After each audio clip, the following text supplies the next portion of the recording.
तो उसको मना किया जाता है कि ऐसा मत करो, क्योंकि ऐसा करने से घर में लड़ाइयाँ होती हैं। आप एक कैंची लें और उसको अपने बेड के नीचे रख दें। नियत कीजिए कि मैं ये सब कुछ छोड़ना चाहता हूँ और उसको काटना है आपने।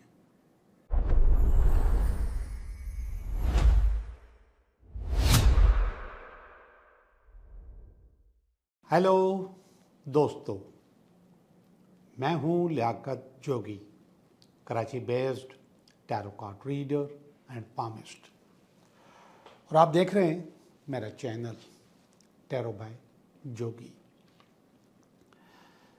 आज के सिलेक्शन जो की है मैंने इंट्रो की, वो की है सीज़र या कैंची।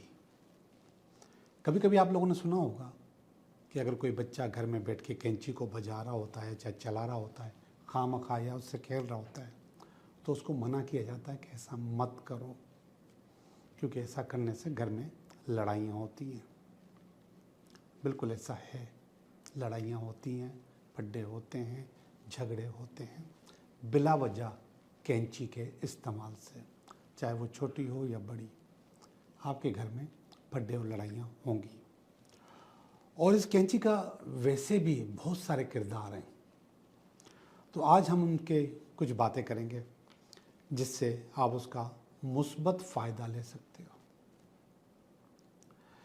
पहला किरदार ये है कि अगर आपको रात को नींद नहीं आती, डरावने ख्वाब आते हैं या फिर बेचैनी होती है आपको, आप सोने की बहुत कोशिश करते हैं मगर नींद कोसों दूर होती है, ओवर थिंकिंग हद से ज़्यादा होती है, रात को सोते वक्त एंजाइटी, स्ट्रेस, कभी कभी डिप्रेशन, ये सब चीज़ें आपको तंग कर रही होती हैं। नींद आती भी है तो वो रेस्टलेस होती है कि उसमें आपको सुकून नहीं मिलता।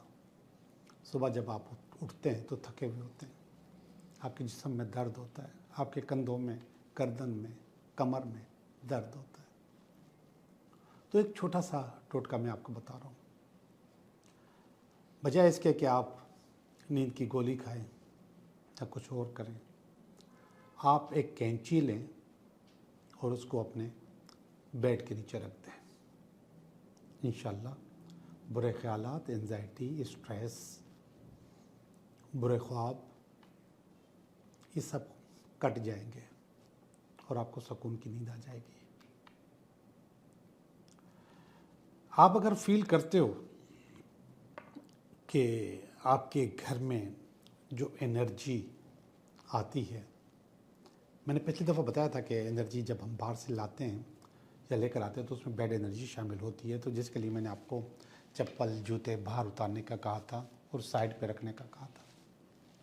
इसके अलावा मैंने आपको ये भी बताया था कि आप अपना जो झाड़ू है, पोंछा है, वो भी आप ऐसी जगह नहीं रखेंगे जहाँ से घर से बाहर से हवा आती है, एनर्जी आती है, तो वहाँ पे नहीं रखेंगे, क्योंकि वो एनर्जी बाद में पोल्यूटेड हो जाती है और वो ख़राब हो जाती है।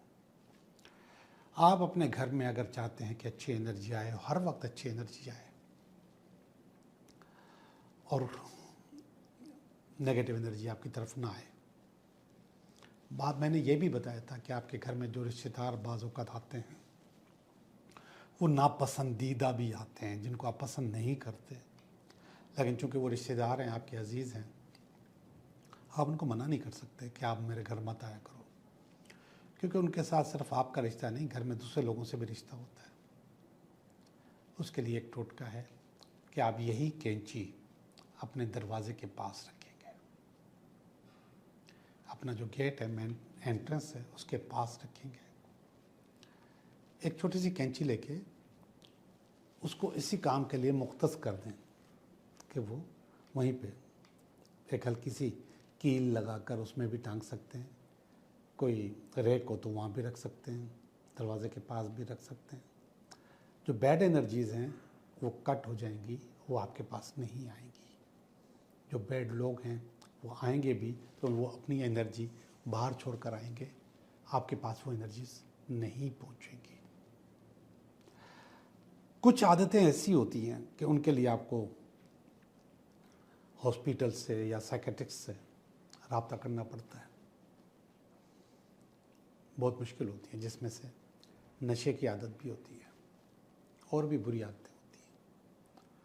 और कभी कभी आपका सच्चा दिल चाहता है कि मैं ये आदतें छोड़ दूँ, ये ख़त्म कर दूँ, लेकिन वो ख़त्म नहीं होती बहुत कोशिश करने के बावजूद। उसके लिए आप एक कागज़ लीजिए और उस पर वो अपनी तमाम आदतें लिखें, जो भी बुरी आदतें उनको लिखें।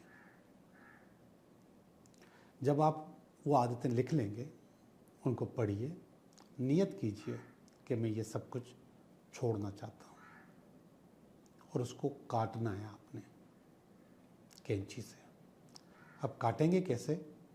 इसको ना ऐसे काटेंगे ना ऐसे काटेंगे, इसको कॉर्नर टू कॉर्नर काटेंगे। यहाँ से कैंची चलाएं और इस तरफ कट के आ जाए, कॉर्नर टू कॉर्नर इसको काट दीजिए। फिर इसके बाद आप इसके जितने दिल चाहे टुकड़े करें और उसको फ्लैश कर दें। इंशाल्लाह आपकी वो आदतें बेहतर होंगी, इम्प्रूव होंगी और सही होंगी। आपको वो जो हैबिट्स हैं वो आपकी ख़त्म हो जाएंगी। बिल्कुल इसी तरीके से आप अपने नापसंदीदा लोगों को भी अपनी ज़िंदगी से निकाल सकते हैं। जो लोग आपको पसंद नहीं हैं, आप नहीं चाहते कि वो आपकी ज़िंदगी में मज़ीद रहें और मज़ीद डिस्टर्ब करते रहें, आपने ऐसे ही पेपर लेना है, उस पेपर पे उनका नाम लिखना है, नियत करनी है और सोचना है कि मैं इनको अपनी ज़िंदगी में नहीं चाहता, या इनको दोबारा देखना नहीं चाहता, या ये लोग मेरी ज़िंदगी से निकल जाएं। ये मैनिफेस्ट करें आप, और इसे भी आप उसी तरीके से क्रॉस में काट दें, ऐसे एक कोने से दूसरे कोने तक काट दें। इसके जितने दिल चाहे टुकड़े करें और इसको आप फ्लैश कर दें, ज़ाया कर दें। एक और तरीका भी है ज़ाया करने का कि आपने इसको काटने के बाद इसको आग लगाई, उसकी सारी राख अपने हाथ में लेफ़्ट हैंड में समेटी रखी, अपने दरवाजे पे जाएं और उसको फूंक मार के उड़ा दें। इंशाल्लाह नापसंदीदा लोग आपकी ज़िंदगी से निकल जाएंगे। अब मैं चल रहा हूँ बहुत ही ज़्यादा इम्पोर्टेंट काम की तरफ, और ये काम है आशिकों का।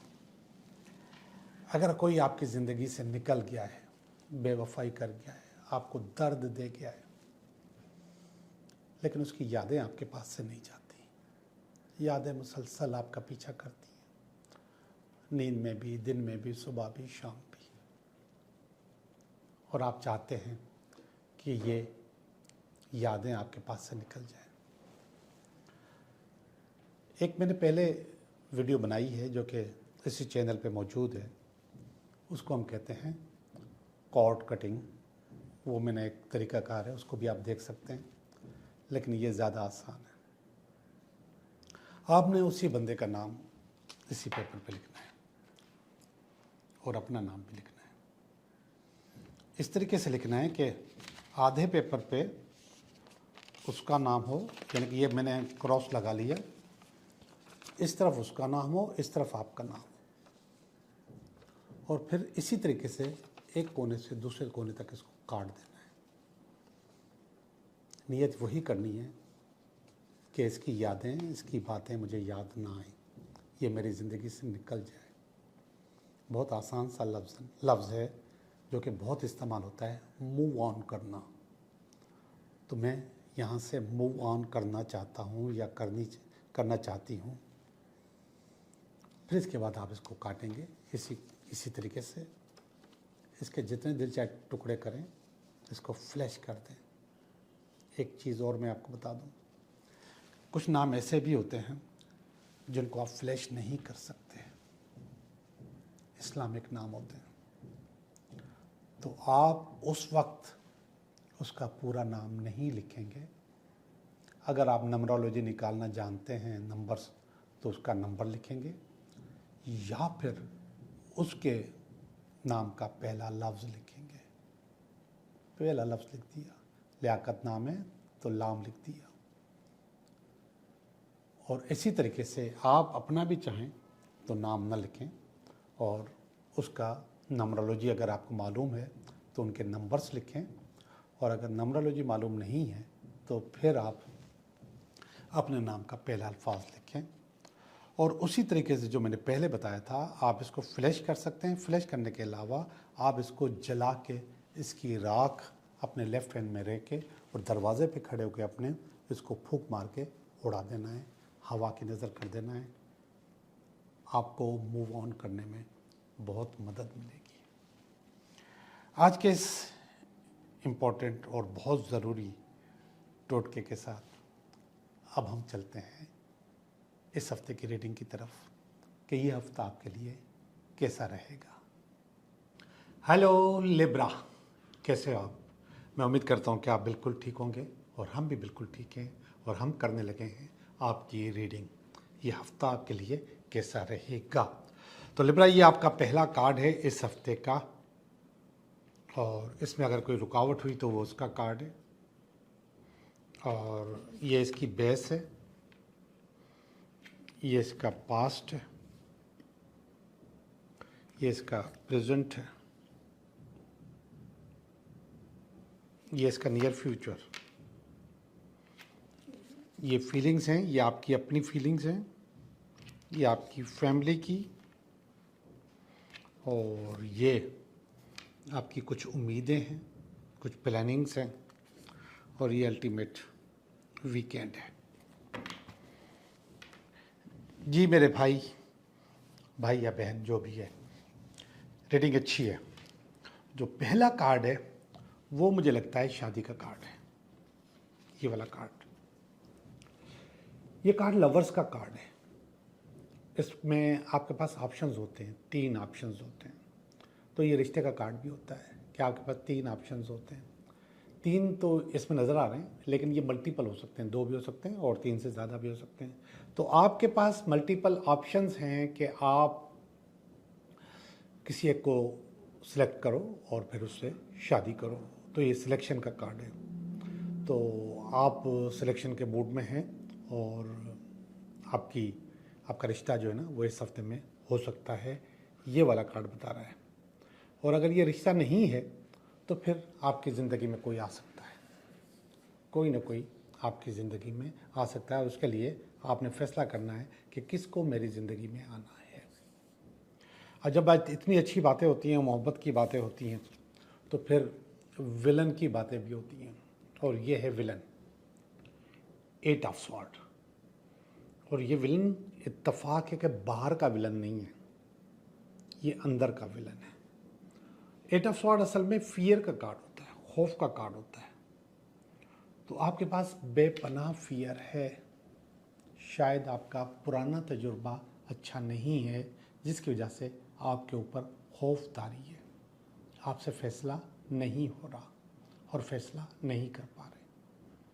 अब ये जो अंदर का फियर है, तो इसका मुकाबला भी आपने अंदर ही करना है। बाहर का होता तो उसको देख लेते, लेकिन जो अंदर का है इसको आपने खुद ही सेट करना है।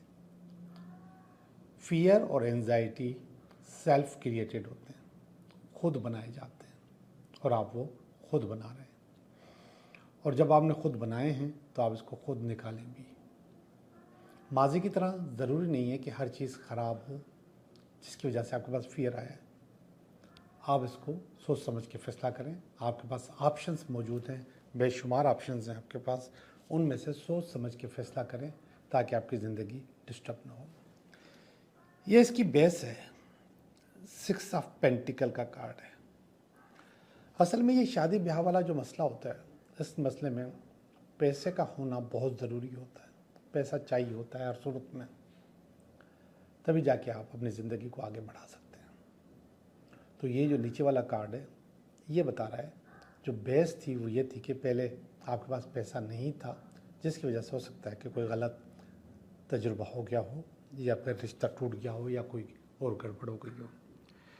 लेकिन इस वक्त आपके पास पैसा आ चुका है, ये कार्ड बता रहा है। तो जिसकी वजह से आपको जल्दी है कि आपकी शादी भी जल्दी हो जाए और चीज़ें बेहतर हो जाएं। तो ये पैसा आपके पास मौजूद है या फिर आपने जमा कर लिया है या कोई कमेटी या बोनस आपके पास आ चुका है। तो ये बोनस का कार्ड है, 6 ऑफ पेंटिकल का कार्ड। ये पास का कार्ड है। ये 4 ऑफ स्वॉर्ड्स है। पास रह गया, ख़त्म हो गया, लेकिन ये कार्ड भी कोई अच्छा तजुर्बा नहीं बता रहा। इसने ये बताया कि वो जो कुछ भी अच्छा या बुरा हुआ होगा पास्ट में, उसके बाद आपने अपने आप को ब्रेक लगा लिया, खामोश हो गए, चुप हो गए और इस चीज़ से बाज आ गए कि भाई अच्छा वक्त आएगा तो फिर देखा जाएगा। ये उस चीज़ का कार्ड है। ये रिकेप करने का कार्ड है कि आपने पुराने जो हालात आपके साथ हुए थे उसको रिकेप किया और इसके बाद आगे आपने नई प्लानिंग्स की। अब वो प्लानिंग को पूरा करने का टाइम आ चुका है। ये टाइम है कि आप रिश्ते के लिए या बातचीत के लिए या शादी के लिए तैयार हो जाएं। इधर आइएगा। ये हाई प्रेस्टिज का कार्ड है। ये असल में आपके अपने इंट्यूशन का कार्ड होता है। समटाइम्स ये दुआओं का कार्ड भी होता है और ये माँ का कार्ड भी होता है। तो ये वाला कार्ड आपके पास इस वक्त एक्टिवेटेड है। एक्टिवेटेड का मकसद कि आपके पास इस वक्त दुआएं, ब्लेसिंग्स भी मौजूद हैं और आपका इंट्यूशन भी कह रहा है कि ये टाइम अच्छा है, शादी कर लेनी चाहिए या बातचीत पक्की कर लेनी चाहिए या आपकी ज़िंदगी में जो भी आ रहा है उसको कबूल कर लेना चाहिए।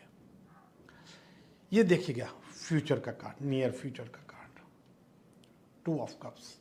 ये भी मोहब्बत का कार्ड है, प्यार का कार्ड है और किसी के ज़िंदगी में आने का कार्ड है। तो ये कार्ड भी बता रहा है कि आपकी चीज़ें बेहतर हो रही हैं और कोई आपकी तरफ बढ़ रहा है और यहाँ पे आके आप फाइनलाइज करार कर लेंगे कि शादी कहाँ पे होगी। यहाँ पे फाइनल नहीं हो रहा, आप सोच रहे हैं कि किसको करना चाहिए। यहाँ पे आपने फाइनल कर दिया कि आपकी शादी किससे होनी चाहिए। तो अनकरीब ये फैसला आप करने वाले हैं या फिर आपकी फैमिली करने वाली है। बहुत सारे चॉइसेस हैं, उस चॉइसेस में से निकाल के आपने ये फैसला करना है। तो ये फैसला आपका होने वाला है। अब हम चलते हैं आपकी फीलिंग्स की तरफ। आपकी जो अपनी फीलिंग है वो हेरोफेंट की फीलिंग है। ये बहुत ही अच्छा बुजुर्गी का कार्ड होता है, दुआओं का कार्ड होता है, आपके पीर का कार्ड होता है, आपके मेंटोर के कार्ड होता है, उस्ताद का कार्ड होता है, समटाइम्स आपके वाले साहब का कार्ड होता है। ये कार्ड एक्टिवेटेड है, बल्कि ये फीलिंग एक्टिवेटेड है आपके अंदर। तो दिस इज़ वेरी गुड। इस वक्त आप ज़रा बहुत ज़्यादा मुदब्बराना तरीके से सोच रहे हैं, बहुत तरीके से आप अपने ज़िंदगी का फ़ैसला करना चाह रहे हैं और उसमें आपने नो डाउट कि अपने बड़ों से भी हेल्प ली होगी। ये फीलिंग देखिए, ये आपकी फैमिली की फीलिंग है, ये अच्छी नहीं है और ये फीलिंग बता रही है कि आपकी फैमिली को ऐसा लगता है कि आपने अपने सर पे कुछ ज़्यादा ही बोझ लिया हुआ है, कुछ ज़्यादा ही काम आप कर रहे हैं, जिसकी वजह से आपके कंधों पे आग लगी हुई है और आप थोड़े से परेशान हैं। हालांकि कि इस जितने भी कार्ड्स हैं इसमें आपको मुझे आप परेशान नहीं नज़र आ रहे। ये वाला कार्ड तो बिल्कुल भी नहीं बता रहा कि आप परेशान हैं, लेकिन ये फीलिंग आपकी फैमिली के पास आ चुकी है। तो इस फीलिंग को निकालें, क्योंकि ये फीलिंग नहीं होती, ये आपकी तरफ वाइब्रेशंस आ रही होती हैं और जितनी नेगेटिव वाइब्रेशंस आएंगी उतना आप नेगेटिव होते जाएंगे। तो इसको सही कर लिया करें। तो आपकी जो फैमिली है वो समझ रही है कि आपने अपने सर पे कुछ ज़्यादा ही बोझ ले लिया है। ये कार्ड देखिएगा, आपका टारगेट। ये असल में कारोबार का कार्ड है, काम का कार्ड है, नौकरी का कार्ड है, किसी मैसेज के आने का कार्ड है। कोई ना कोई आपके लिए मैसेज लेकर आ रहा है कि आप ज्वाइनिंग कर लें या अपने काम को स्टार्ट कर लें। लेकिन ये फीलिंग का है टोटल, तो ये भी आपकी अपनी ज़ाती फीलिंग है, आपकी उम्मीद है और जब उम्मीद है तो इंशाल्लाह, और कार्ड भी आ गया है तो इंशाल्लाह ये काम भी हो जाएगा। आखिरी वाला कार्ड देखिएगा, डेथ का कार्ड। डेथ का कार्ड असल में आपको रीजनरेट करता है, आपको नई ज़िंदगी देता है, आपको दोबारा उठा के खड़ा कर देता है। तो ये डेथ का कार्ड आपके पास आया हुआ है, ये आपको रीजनरेट कर रहा है, एक नई ज़िंदगी की उम्मीद बता रहा है। लेकिन आप डेथ में कंफ्यूज मत हुआ करें, ये सिर्फ मरने का कार्ड नहीं होता, ये इंतकाल का कार्ड होता है। इंतकाल का मकसद मुंतकिल होना, तो आपकी अपनी जो फीलिंग्स हैं, अपनी जो चीज़ें हैं, वो मुंतकिल हो रही हैं। बहुत अच्छी रीडिंग है लिब्रा, और मैं समझता हूँ कि आप इस फिट रीडिंग से फ़ायदा उठाएंगे। अब हम चलते हैं आपके 3 सवालात की तरफ, और आपके जो 3 सवालात हैं वो आप सोचें, मैं आपको उनका जवाब दूंगा।